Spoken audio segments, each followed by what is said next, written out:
সবাইকে স্বাগত the Bengali medium চ্যানেলের পক্ষ থেকে। আজ আমরা দেখব ক্লাস 9-এর জানুয়ারি মাসের 2022 সালের মডেল অ্যাক্টিভিটি টাস্ক। তার আগে কয়েকটা কথা। আজকের বিষয় ইংলিশ। তোমরা নিশ্চয়ই দেখেছো এই চ্যানেলে ক্লাস 5 থেকে ক্লাস 10 পর্যন্ত সমস্ত বিষয়ের মডেল অ্যাক্টিভিটি টাস্ক আপলোড করা হচ্ছে। তো যদি তোমরা দেখতে চাও প্লিজ চ্যানেলটায় ভিজিট করো বা ডিসক্রিপশানে লিঙ্ক দেওয়া থাকবে, সেই লিঙ্কে গিয়ে তোমরা ক্লিক করতে পারো। চলো আজকের বিষয় শুরু করা যাক। আজকের বিষয় হচ্ছে ক্লাস 9-এর ইংলিশ। ফুল মার্কস 20, ঠিক আছে। তো প্রথমে কি আছে দেখে নেওয়া যাক। প্রথমে আছে read the following passage and answer the question that follow. এই প্যাসেজটা পড়তে বলেছে এবং এর নিচে যে প্রশ্নগুলো আছে তার উত্তর দিতে বলেছে। চলো প্রথমে প্যাসেজটা পড়ে নেওয়া যাক। I remember another funny incident about Bhola grandpa related by my father. আমার বাবার সম্পর্কিত ভোলা গ্র্যান্ডপাকে নিয়ে আমার আরও একটা মজার ঘটনার কথা মনে পড়ছে। It had been a rainy afternoon. এটা একটা বৃষ্টি ভেজা দুপুর। Bhola grandpa wild with excitement. Bhola grandpa উত্তেজনার বসে told my father and his friends that he had seen a gang of pirates. আমার বাবা এবং তার বন্ধুদের বলল সে নাকি জলদস্যু দেখেছে। They were burying a large box under one of the sand dunes of the seashore by our village. তারা একটা বড় বাক্স বালির ভিতরে ঢোকার ছিল আমাদের গ্রামের যে সমুদ্রের চরের কাছে। At once father and his friends started looking for hidden treasure. এবং একসময় আমার বাবা এবং তার বন্ধুরা সেই গুপ্তধন খোঁজার জন্য বেরিয়ে পড়ল। Evening passed on to night. সন্ধ্যা থেকে রাত্রি হলো। Moonlight came in through the clouds. মেঘের মধ্য দিয়ে চাঁদের আলো দেখা গেল। A pack of jackals were howling. একদল শিয়াল চিৎকার করতে লাগলো। It was past midnight. এটা গভীর মধ্যরাত্রি পেরিয়ে গেল। At this point of time, এই সময়ে Bhola grandpa confess that there was no real treasure. Bhola grandpa স্বীকার করলো যে ওখানে কোনো আসল গুপ্তধন নেই। It was all a dream which he had during his midday nap. এটা তার সমস্তটাই একটা স্বপ্ন যে সে দিনের বেলার ঘুমে বা যাকে আমরা দিবা স্বপ্ন বলি সেটা দেখেছিল। তো এবার পরেরটা। Once Bhola grandpa had a great adventure in the Sundarban. একদা সুন্দরবনে ভোলা গ্র্যান্ডপার একটা রোমাঞ্চকর ঘটনা ঘটেছিল। In those days royal Bengal tigers freely roamed in the dense jungle of the Sundarban. ওই সমস্ত দিনে রয়্যাল বেঙ্গল টাইগাররা স্বাধীনভাবে সুন্দরবনে ঘোরাফেরা করত। Peoples took care to move about only in groups. মানুষজন খেয়াল রাখত যাতে তারা শুধুমাত্র দল বেঁধেই বেরোয়। পার্টিকুলারলি আফটার সানডাউন, প্রধানত সূর্যাস্তের পর। One evening Bhola grandpa was returning from the weekly market. একটা সন্ধ্যাবেলায় ভোলা গ্র্যান্ডপা সাপ্তাহিক বাজার সেরে ফিরছিল। Suddenly at a distance of about 5 yards behind him. হঠাৎই 5 গজ দূরে তার থেকে he heard a growl of royal Bengal tiger. সে রয়্যাল বেঙ্গল টাইগারের গর্জন শুনতে পেল। Bhola grandpa turned and found a bright gaze of the tiger on his face. Bhola grandpa দেখতে পেল যে ভোলা গ্র্যান্ডপা পিছন দিকে তাকালো এবং দেখতে পেল সেই বাঘের তীক্ষ্ণ দৃষ্টি। Bhola grandpa instantly climb up a nearly banyan tree. Bhola grandpa খুব তাড়াতাড়ি এক নিকটবর্তী বট গাছে চড়ে উঠল। The tiger roared and circled the tree about 100 times. তারপর সেই বাঘটি গর্জন করতে লাগলো এবং ওই বট গাছটাকে ঘিরে ঘুরতে লাগলো প্রায় 100 বার। Then it settle down under a bush without taking its eyes off. তারপর সে ভোলা গ্র্যান্ডপার দিক থেকে নজর না সরিয়ে একটা ঝোপে গিয়ে বসে পড়ল। উইথ নাইট ফল, যখন আরও রাত্রি বাড়ল, the forest গ্রিউ dark and silent. ওই বনটা আরও বেশি গভীর ঘন হলো এবং নিস্তব্ধতা বেড়ে গেল। Bhola grandpa could hear the tiger beating its tail on the dry leaves. Bhola grandpa শুনতে পেল ওই শুকনো পাতায় বাঘটা লেজ ঘষছে। Hours past. আরও সময় ঘন্টা কাটতে লাগলো। তো চলো এবার অ্যাক্টিভিটিগুলো করে নেওয়া যাক, প্রশ্নগুলো। প্রথমে আছে অ্যাক্টিভিটি 1। প্রথমে অ্যাক্টিভিটি 1 কী বলছে? Write the correct answer from the given alternative. তো প্রথমে একের দাগের Bhola grandpa had seen a gang of pirates. Bhola grandpa জলদস্যু দেখেছিল?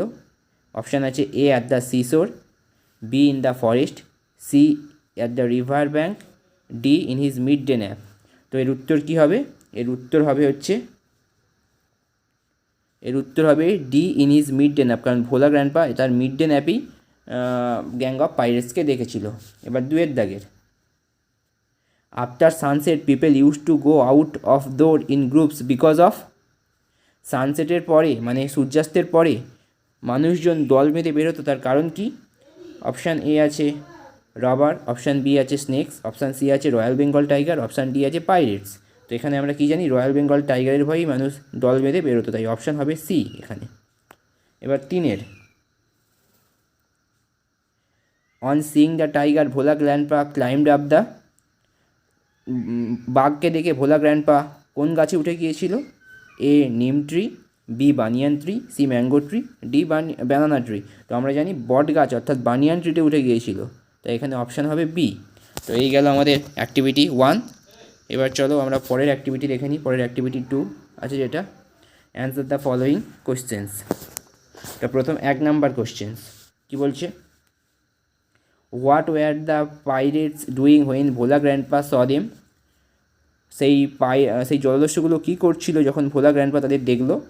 When Bhola grandpa saw the pirates they were burying a large box under one of the sand dunes on the seashore by their village. Bhola grandpa তাদের দেখেছিল যখন তারা কী বলে বালির নিচে একটা বড় বাক্স পুঁতছিল তাদের গ্রামের ধারে। ঠিক আছে, তো এই গেল এদের উত্তর। এবার 2 নাম্বার কোশ্চেন বি এর প্রশ্ন। Why did people move in groups particularly after sundown. সূর্যাস্তের পরে কেন মানুষজন দল বেঁধে বের হতো? অ্যান্সার এবার, at the time of Bhola grandpa royal Bengal tigers freely roamed in the dense jungle of Sundarban. So, for safety, people took care to move about only in groups, particularly after sundown. ভোলা গ্র্যান্ডপার সময় royal Bengal টাইগাররা স্বাধীনভাবে ঘুরে বেড়াতো সুন্দরবন অঞ্চলে। সুতরাং সুরক্ষার জন্য মানুষজন দল বেঁধে বের হতো প্রধানত সূর্যাস্তের পরে। তো এই গেলের উত্তর। এবার পরের প্রশ্ন আছে, যেটা অ্যাক্টিভিটি 3। এবার আছে অ্যাক্টিভিটি 3। প্রথমে কি বলেছে? Change the mode of narration, মানে ন্যারেশন চেঞ্জ করতে বলেছে। একটা A, Raka said to her sister will you go to the library tomorrow. Answer কী হবে? Raka asked her sister if she would go to the library the next day. তো এটা গেল A. এবার বি এরটা, Mr Roy says my nephew is very good at sports. Mr Roy বলল আমার ভাইপো খেলাধুলায় খুব ভালো। তো এর অ্যান্সার কী হবে? এর অ্যান্সার হবে Mr Roy says that his nephew is very good at sports. তো এই গেল বি এরটা। এবার সি এরটা, my grandmother said to me may you live long. এর অ্যান্সার কী হবে? My grandmother wished me that I might live long. তো এই গেল ন্যারেশন। এবার আসছে অ্যাক্টিভিটি 4, যেটা অ্যাক্টিভিটি 4 কী বলছে?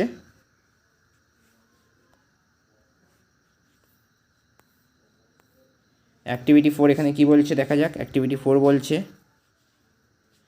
Write a story in about 100 words using the following hints, add a suitable title to the story. 10 নম্বরের হিন্ট কী বলছে? Art competition, participant include 3 artist, 1 draws a bunch of flower, another some fruits, third draws a curtain, bees sit in it flowers, birds come to eat the fruits, curtain deceives the judges। তো চলো এর উত্তরটা দেখে নেওয়া যাক, যে গল্প বানাতে বলেছে। তো আমি এর টাইটেল দিয়েছি দ্য 3 আর্টিস্ট, 3 শিল্পী গল্পটার নাম। তো চলো পড়ে নেওয়া যাক। Once there lived 3 artist in a famous city. একটা শহরে 3জন খুবই নামকরা শিল্পী বাস করত। They were famous for their art. তারা তাদের শিল্পের জন্য খুবই বিখ্যাত ছিল।